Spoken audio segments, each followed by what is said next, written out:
Good morning, students. Today we will discuss on the gametophyte of Lycopodium. As we know, the spore is the first generation of the gametophyte.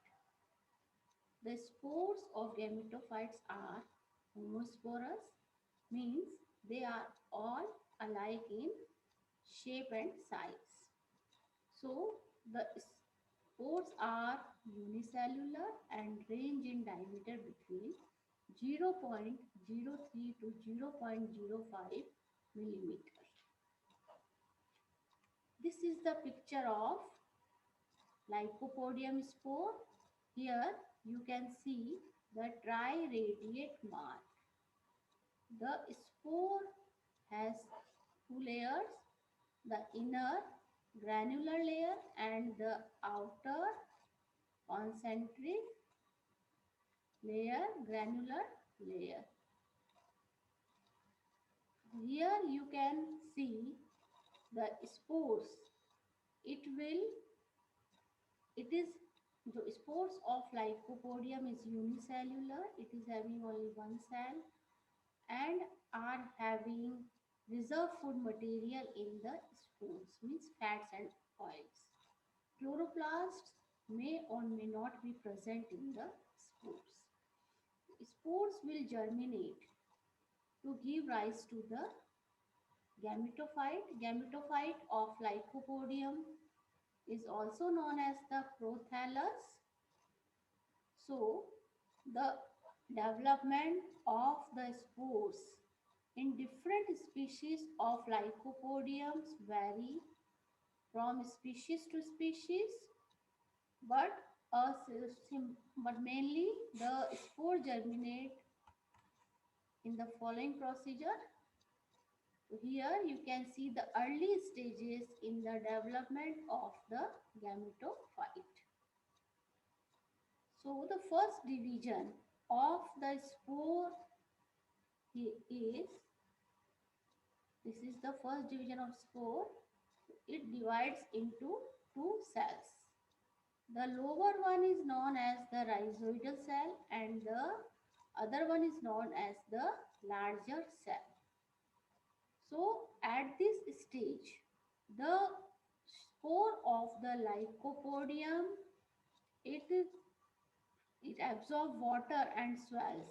At this two-celled stage, the spore wall bursts and the content of the spores emerges out from the spore. So then further development of this spore took place.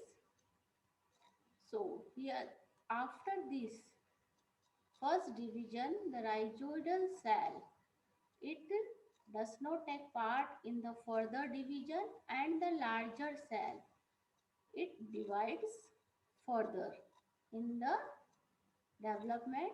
So this larger cell of the Lycopodium, it divides into two cells.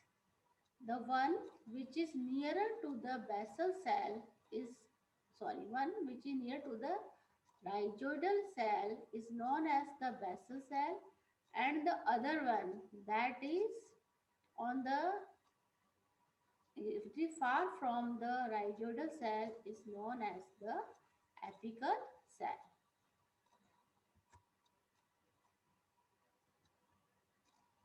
So here you can see this is the rhizoidal cell, this is basal cell, and this is apical cell. Here this apical cell further successive divided two times in successive divisions, and here you can see the five-celled structure in Lycopodium.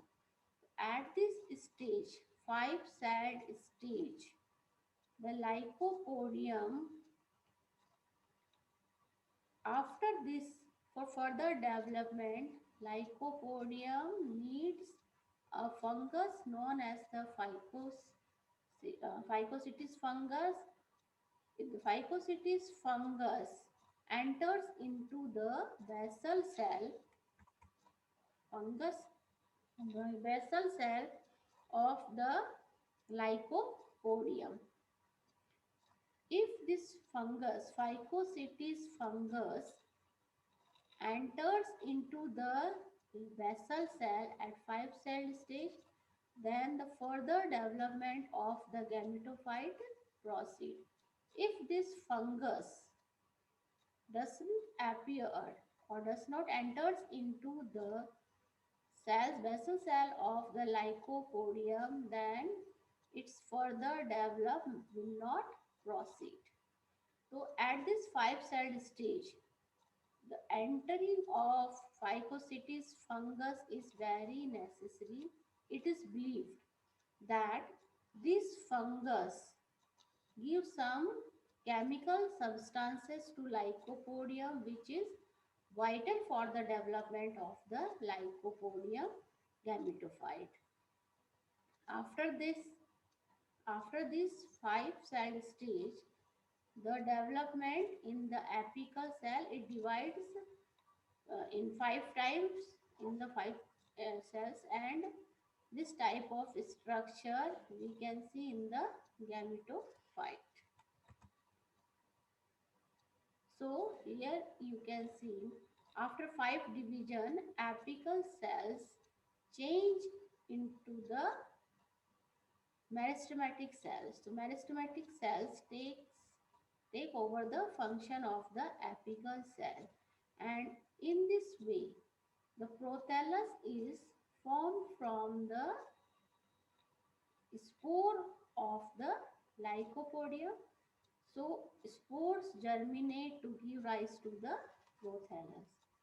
If spores germinate in few days, or so it will develop into aerial prothallus, which is small in size, annual, and having very short life cycle. While those spores which do not germinate immediately, or which the spores which taking a long duration for germination, these types of spores germinated into subterranean rhizome, and these rhizomes are tuberous and having a long life span. So in this way, there are different types of prothalli are found in the different species of Lycopodium. So some prothalli are aerial, some are subterranean. On the basis of these, there are variations in the structures of these prothalli. So we will study in our next class the different type of prothalli in the Lycopodia. There are mainly 5 types. There are mainly 3 types of prothalli are found in the different species of Lycopodia. We will discuss detail in our next class.